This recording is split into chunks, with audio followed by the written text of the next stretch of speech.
திமுகவினர் அவங்களுக்கு என்ன செய்யறதுன்னு தெரியாமல் இருக்காங்க, உயர்ந்த அழுத்தத்தில் இருக்காங்க. அவங்க 5 வருஷமாக அவங்க செய்த ஆட்சி, அவங்க எந்தெந்த மாதிரியான மக்கள் விரோத செயல்கள், இதில் எல்லாரும் சேர்த்து தான் மக்கள் இன்னைக்கு அவங்களுக்கு தேவையான பதிலை கொடுத்துருக்காங்க. இதற்கு அவங்க இன்னைக்கு எங்களுடன் கூட்டணி சேர்ந்து எங்களுடைய கூட்டணி கட்சியினரிடம் அவங்க தேவையில்லாமல் பிரச்சனை கொள்வது, தேவையில்லாமல் தகராறு செய்வது, இன்னமும் அவங்கள மக்கள் விரோத செயல்களை தான் திமுக செஞ்சுக்கிட்டு வராங்க. எல்லா இடத்துலையும் இன்னைக்கு ஒவ்வொரு இடத்துலையும் ஒவ்வொரு துறையிலையும் அவங்களை திமுக தூண்டுதல் பேர் தான் தேவையில்லாத சர்ச்சைகள் ஏற்பட்டு அரசுக்கு எந்த வகையிலாவது குழப்பம் ஏற்படுத்தும் வகையில் திமுக செயல்பட்டு வராங்க. மக்களுக்கு இது நல்லா தெரிஞ்சிருக்கு. இதெல்லாம் அனைத்தும் களையெடுக்கப்பட்டு இந்த அரசு விரைவில் மக்களுக்கான செயல்பாடுகளை மட்டுமே ஃபோக்கஸ் பண்ணி வேலைகளை துவங்குவோம். அதிமுக இன்னும் பல்வேறு இல்லை, அது அவங்களுடைய உட்கட்சி பிரச்சனைகள், அதை பற்றி நாங்கள் பேச வேண்டிய இதில் இல்லை. அவங்கள யாராவது அவங்களுடைய தலைமை மீது அதிருப்தி ஏற்பட்டு ராஜினாமா செய்தால் அதற்கும் எங்களுக்கும் எந்த சம்மந்தமும் கிடையாது. இது முற்றிலும் அவங்களுடைய தனிப்பட்ட விருப்பம் இருப்போம்.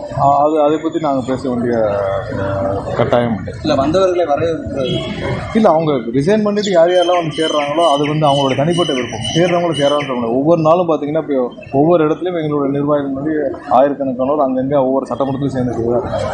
யாருக்கெல்லாம் இனிமேல் மக்கள் அளித்த தீர்ப்பின் மீது நம்பிக்கை வைத்து தமிழக மக்கள் எங்களோட தலைவர் மீது வச்ச நம்பிக்கையில் அளித்த தீர்ப்பின் அடிப்படையில் எல்லாரும் அவங்க சேர்ந்துருக்காங்க. சேர்றவங்களை தடுக்கிற உரிமை யாருக்கும் ரீடிங் இருக்கு. 2 மாதத்துக்கு மேலே எடுக்காம இருக்காங்க அப்படின்னு கணக்கீட்டாளர்களை இப்போ நீங்கள் பார்த்தீங்கன்னா மொத்தம் 7000 பேர் இருக்க வேண்டிய இடத்துல எனக்கு 1500 பேர்கிட்ட தான் இருக்காங்க. ஸோ 4500 பேர்கிட்ட கணக்கீட்டாளர்கள் பணியிடங்கள் காலியாக இருக்குது. இதெல்லாம் பூர்த்தி செய்ய வேண்டிய கட்டாயம். மின்சாரத்துறையில் மிக அதிகமாக பாதிக்கப்பட்ட கடந்த 5 ஆண்டுகளில் மின்சாரத்துறை மிக அதிகமாக பாதிக்கப்பட்டுள்ளது. எல்லா இடத்திலும் சீர் செய்ய வேண்டிய கட்டாயம் இருக்கும். இப்போ கடந்த சில நாட்களாக பார்த்துருக்கீங்க, அங்கங்கே நடக்க வேண்டிய இந்த ட்ரபிள்ஸ் எல்லாம், எங்கெங்கெல்லாம் ஃபால்ட்டுனால வர வேண்டிய மின்தடைகள் எல்லாம் சீரமைக்கப்பட்டுள்ளது. ஒவ்வொரு இடத்துலையும் அதிகமான இந்த ரோந்து வாகனங்கள் எங்கெங்கெல்லாம் ரோந்து வாகனங்கள் கொடுக்க வேண்டும் அதெல்லாம் கொடுக்கப்பட்டுள்ளது. உடனடியாக பதில்களும் என்னென்னா, நம்மளுடைய கஸ்டமர் சர்வீஸ் மூலமாக கால் சென்டர் மூலமாகவும் சோசியல் மீடியா மூலமாகவும் எங்கெங்கெல்லாம் தடைகள் ஏற்பட்டு ரெக்டிஃபை பண்ணது அதோட பதில்களும் உடனடியாக தெரிவிக்கப்பட்டு வருது. எல்லாமே உடனடியாக போன வாரம் இதே நாள் இருந்த சூழ்நிலைக்கும் இப்போக்கும் பார்த்தீங்கன்னா 80% இடத்துல அப்போ இருந்த பிரச்சனைகள் குறைக்கப்பட்டுள்ளது. மீண்டும் அதை சரி செய்யும் பணிகள் தொடர்ந்து நடைபெற்று வருது. நிறைய இடத்துல இப்போ நேற்று மொத்தமாக பார்த்தீங்கன்னா கிண்டியில் மட்டும் ஒரே இடத்துல டிரான்ஸ்ஃபார்மர் ஃபால்ட்டு, அதனால கொஞ்ச நேரம் மின்தடை ஆயிடுச்சு. எல்லாத்தையும் சீரமைக்கும் பணிகள் எங்கெங்கெல்லாம் தவறுகள் நடக்குதோ அதெல்லாம் சரி செய்து சீரமைக்கும் பணி நடந்துகிட்டே வருது. நேற்று முற்றிலும் அதுக்கு ஒரு 4 நாளுக்கு முன்னாடி இருந்த சூழ்நிலையில் அனைத்தும் அந்த எங்கெங்கெல்லாம் பிரச்சனை ஃபியூஸ் ஆஃப்னாலேயோ இல்லை மற்ற ஜம்பர் இஷ்யூனாலேயோ இல்லை ஓவர்லோடுனாலே வந்த பிரச்சனைகள்லாம் சரி செய்யப்பட்டு சீரமைக்கப்பட்டு வந்துட்டே இல்லை, கண்டிப்பாக எடுக்கப்படும். எங்கெங்கெல்லாம் ஊழல் நடந்தோ அதுக்கான நடவடிக்கைகள் கண்டிப்பாக எடுக்கப்படும். எங்கெங்கே என்னென்ன பிரச்சனைகள் சொல்லி ஐடென்டிஃபை பண்ணுற பணிகள் இருக்குது. ஏற்கனவே டிரான்ஸ்ஃபார்மர் ஊழல் சிபிஐ ஹேண்ட் ஓவர் பண்ணியிருக்கு. அனைத்தையும் ஹேண்ட் ஓவர் பண்ண பணிகளும் நடைபெற்று வருது. எங்கெங்கெல்லாம் தவறு நடந்திருக்கோ, ஊழல் நடந்திருக்கோ, யாரும் தவறு செய்தார்களோ அவர் மீது நடவடிக்கை எடுக்கப்பட்டு தான் வந்துட்டு இருக்கு. கண்டிப்பாக நடவடிக்கைகள் இருக்கும். ஏன்னா மக்களுடைய பணத்தையும் மக்களுக்கான இருக்கும் நிறுவனத்தின் மீதும் யாரும் தவறு செய்ததில்லை. அதுக்கான நடவடிக்கை சட்டப்பூர்வ நடவடிக்கை ஆட்டோமேட்டிக்காக எடுக்கலாம் செய்யும்.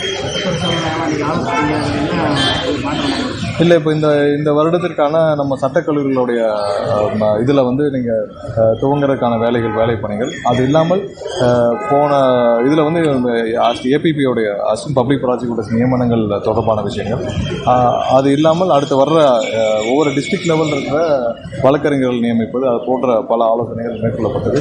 இது இல்லாமல் லா கமிஷன்ஸ் அடுத்த மாதம் லா கமிஷன் அடுத்த மாதம் முடிவடையுது. ஸோ அது நம்ம ரீகன்ஸ்ட்ரக்ட் பண்ண வேண்டிய கட்டாயம் இருக்கும். ஸோ லா கமிஷன்ஸ் கொண்டு வரணும். ஸோ இதெல்லாம் அனைத்து பணிகள் குறித்தும் ஆய்வு செய்யப்பட்டது. ஸோ விரைவில் நம்மளுடைய சட்டக்கல்லூரிகள், அதாவது அரசு சட்டக்கல்லூரிகள் மற்றும் தனியார் சட்டக்கல்லூரிகள் ஒரு சில இடத்துல முறைகேடுகள், தவறான விதிமீறல் கண்டுபிடிக்கப்பட்டது. அவங்களாம் சோகாஸ் நோட்டீஸ் அனுப்பும் பணிகள் இருக்குது. ஒரு சில கல்லூரிகள் அரசு சீட்ஸு, கவர்மெண்ட் கோட்டா சீட்ஸையும் அவங்களே ஃபில் பண்ணியிருக்காங்க. அவங்களெலாம் சோகாஸ் நோட்டீஸ் அனுப்பும் பணிகள் இருக்குது. அரசு கல்லூரிகளில் தேவையான வசதிகளை செய்து கொடுக்கறதுக்கான ஆய்வுகள் இன்னைக்கு நடைபெற்றுச்சு. கண்டிப்பாக சீரமைக்கிற பணிகளை நடைபெற்று முழு வீச்சில் மாணவர்களுக்கு தேவையான அனைத்து வசதியும் செய்து கொடுக்கும் பணிகளில் முடுக்கி விட்டப்பட்டுள்ளது. கண்டிப்பாக திருப்பூரத்துக்கு முதலாவதாக என்னென்னா, அங்கே இருக்கிற இந்த கழிவுநீர் கால்வாய்கள் பணிகள் தான் முதலாவதாக. அது போக எங்கெங்கெல்லாம் சின்ன அவங்களுடைய குறைகள் சொல்லியிருந்தாங்களோ அதையெல்லாம் கணக்கிட்டு அங்கே நிவர்த்தி செய்யும் பணிகள் நடைபெற்றது. முதலாவது மதுரை முழுவதும் என்னென்னா நமக்கு கழிவுநீர் கால்வாய்கள் திட்டங்கள் சரியாக இல்லை. கழிவுநீர் கால்வாய் திட்டம் பெரிய அளவில் மதுரை முழுவதும் செய்யப்பட வேண்டும். அதற்கான பெரிய அளவு திட்டப்பணிகளை ஆலோசனையில் ஈடுபட்டுள்ளோம். அது முடிஞ்ச பிறகு கண்டிப்பாக மதுரையில் முதலாவதாக கழிவுநீர் கால்வாய்கள் வெளியேற்றும் பணிகள் இதுவரை யாருமே இது சம்பந்தமாக செய்யவில்லை என்பது மிகப்பெரிய வருத்தம். கழிவுநீர் கால்வாய் மதுரை முழுவதும் சீரமைக்கப்பட வேண்டும். அதுக்கு பெரிய அளவில் ஒரு திட்டம் செயல்படுத்தப்பட வேண்டும். அதற்கான ஆலோசனைகள் ஈடுபட்டுள்ளோம். அது முடிஞ்ச பிறகுதான் மற்ற பணிகள் அனைத்தும் நிறைவேற்றப்படும்.